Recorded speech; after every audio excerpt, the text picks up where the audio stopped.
Hello students, welcome back to my YouTube channel. आज हम बात करने वाले हैं पाइथागोरस थ्योरम के बारे में। जी हाँ, पाइथागोरस थ्योरम जो एक बहुत इम्पोर्टेंट टॉपिक होता है हमारे सभी क्लासेस के लिए, जहाँ हमारे ट्रायंगल का यूज़ होता है। तो बेसिकली जो पाइथागोरस थ्योरम है वो एक राइट एंगल ट्रायंगल पे बेस्ड होती है। जैसा फिगर में आप देख पा रहे हैं, एक राइट एंगल ट्रायंगल है जिसमें हमारे पास तीन लाइन होती है। ट्रायंगल्स तीन लाइन से बना होता है। तो हमारे पास यहाँ तीन लाइन है कि रेड कलर की है, कि येलो एंड ग्रीन कलर। तो जो ग्रीन कलर की लाइन है ये सबसे लंबी लाइन होती है इन तीनों में, और ये 90 डिग्री के सामने होती है। तो हम कह सकते हैं 90 डिग्री का जो एंगल है उसके सामने वाली जो भी लाइन होती है वो सबसे बड़ी लाइन होगी, और उसको हम हाइपोटेनियस बोलते हैं। तो इसको हम एच से भी रिप्रेजेंट करते हैं। जो हमारी रेड कलर की लाइन है, अगर इससे जुड़ी हुई हाइपोटेनियस के बीच के एंगल के बारे में अगर मैं बात करता हूँ, तो अगर उस एंगल की बात करेंगे तो रेड कलर हमारा जो लाइन है वो हमारा बेस बनाकर तैयार करेगा। तो this will be our base अगर हम इस एंगल की बात करते हैं। तो अगर हम एंगल ऊपर वाला लेते तो हमारा जो बेस होता फिर येलो लाइन हो जाती, रेड लाइन हमारी बेस नहीं रहती। जब हमारी रेड लाइन बेस होती है तो येलो लाइन हमारी परपेंडिकुलर बन जाती है। तो हम लिख सकते हैं कि रेड लाइन जो है हमारा यहाँ पर बेस है और येलो लाइन जो है हमारा वो परपेंडिकुलर है। तो हमारे पास तीनों साइड हो गई, एक बेस हो गया, परपेंडिकुलर हो गया और हाइपोटेनियस हो गया। तो जो हाइपोटेनियस है वो सबसे लंबी लाइन है। तो Pythagoras theorem right angle triangle पे कैसे वर्क करती है अब हम देखते हैं इसके आगे। होप सो कि आपको राइट एंगल ट्रायंगल समझ में आ गया होगा। अब हम देखेंगे इन साइड के अंदर, इनको शॉर्ट फॉर्म में लिख लेते हैं। परपेंडिकुलर को P लिखा, हाइपोटेनियस को H लिखा और बेस को हमने B लिखा है। तो हमारा जो पाइथागोरस थ्योरम है हमें कहता है कि जो सबसे बड़ी लंबी लाइन है यहाँ पर हाइपोटेनियस, इसका स्क्वायर जो होता है वो परपेंडिकुलर के स्क्वायर प्लस बेस के स्क्वायर के बराबर होता है। तो हम कह सकते हैं कि hypotenuse square equals to perpendicular square plus base square. यहाँ हमने परपेंडिकुलर को P और बेस को B लिखा हुआ है।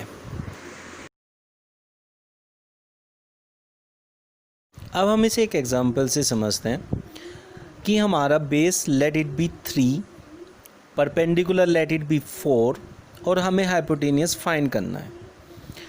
तो हमें पता है कि hypotenuse square equals to perpendicular square plus base square होता है। पाइथागोरस थ्योरम ने हमें ये सिखाया है। तो हम देख सकते हैं कि हाइपोटेनियस का स्क्वायर जो होगा that will be equals to 3 square क्योंकि बेस 3 है, प्लस 4 स्क्वायर क्योंकि परपेंडिकुलर 4 है।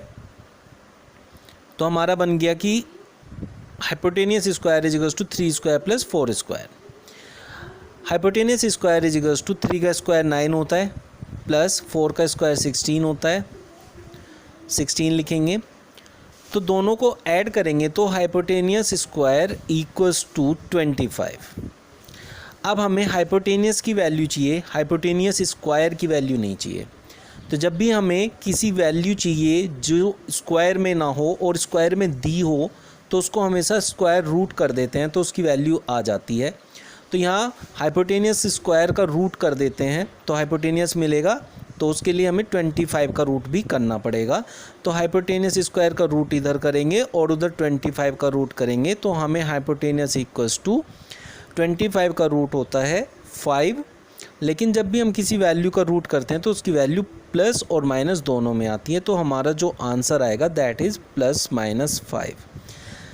बट जैसे लेंथ होती है तो लेंथ हमारी कभी भी नेगेटिव नहीं होती है। तो हम कह सकते हैं कि हाइपोटेनियस इक्वल्स टू 5। जब हमारा बेस 3 था, परपेंडिकुलर 4 था, तो हमारा हाइपोटेनियस 5 आया।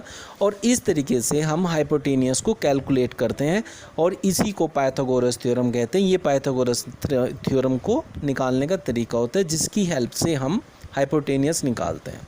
अब यहाँ बेस और परपेंडिकुलर दिया था तो हाइपोटेनियस निकाला। अब हमारे पास ऐसा हो सकता है कि हाइपोटेनियस और बेस दे दे परपेंडिकुलर निकाल ले, और हाइपोटेनियस और परपेंडिकुलर दे के बेस निकलवा लें।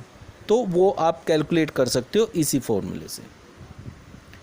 अब हम देख लेते हैं कि सपोज़ करें कि हमें हाइपोटेनियस 5 दिया होता और बेस 3 दिया होता तो परपेंडिकुलर को हम कैसे निकालते हैं। तो अब हम देखेंगे हाइपोटेनियस कितना है हमारा 5 और बेस कितना है हमारा 3। तो अब हमें परपेंडिकुलर निकालना है। तो थ्योरम में रखेंगे तो हमारा बनेगा 5 square equals to 3 square plus perpendicular का होल स्क्वायर, क्योंकि परपेंडिकुलर अब हमें नहीं पता है। अब 5 स्क्वायर होता है 25 इक्वल्स टू 3 स्क्वायर होता है 9 प्लस पी स्क्वायर। 9 को इधर लाएंगे तो 25 में से माइनस करेंगे, इक्वल्स टू हो जाएगा P square. 25 minus 9 equals to 16 होता है, तो 16 इक्वल्स टू पी स्क्वायर। अब हमें पी स्क्वायर की वैल्यू नहीं चाहिए, पी की वैल्यू चाहिए। जैसे मैंने बताया कि इसकी वैल्यू लाने के लिए अब हमें रूट करना पड़ेगा। तो पी का अगर हम रूट करेंगे तो वो पी हो जाएगा, और उधर 16 का अगर हम रूट करेंगे तो that will B plus minus 4। लेकिन जैसा मैंने पहले ही बताया कि माइनस की वैल्यू नहीं लेंगे तो p इक्वल्स टू 4।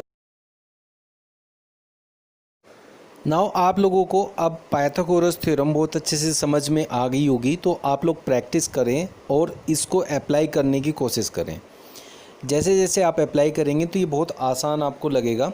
और इसके साथ साथ मैं नेक्स्ट वीडियो में आपको सिखाऊंगा ऐसी ट्रिक्स जिससे इसको 1 सेकंड में पता चलेगा कि अगर हमारा कोई 2 वैल्यू दी है तो तीसरी क्या होगी। ओरली आप उसको कैलकुलेट कैसे करेंगे और वो क्या होते हैं, फिक्स्ड नंबर्स क्या होते हैं, उसमें कैसे हम उनको अप्लाई करेंगे, कैसे हम उसको 1 सेकंड में कन्वर्ट कर लेंगे अपने आंसर को जब हमें कभी उसकी रिक्वायरमेंट होगी। तो चलिए मिलते हैं नेक्स्ट वीडियो में। और हाँ, जिन्होंने मेरा चैनल अभी तक सब्सक्राइब नहीं किया प्लीज़ सब्सक्राइब कर लीजिए, ताकि आपको ऐसी अच्छी वीडियो आगे भी मिलती रहे। चलिए मिलते हैं नेक्स्ट वीडियो में। Thank you.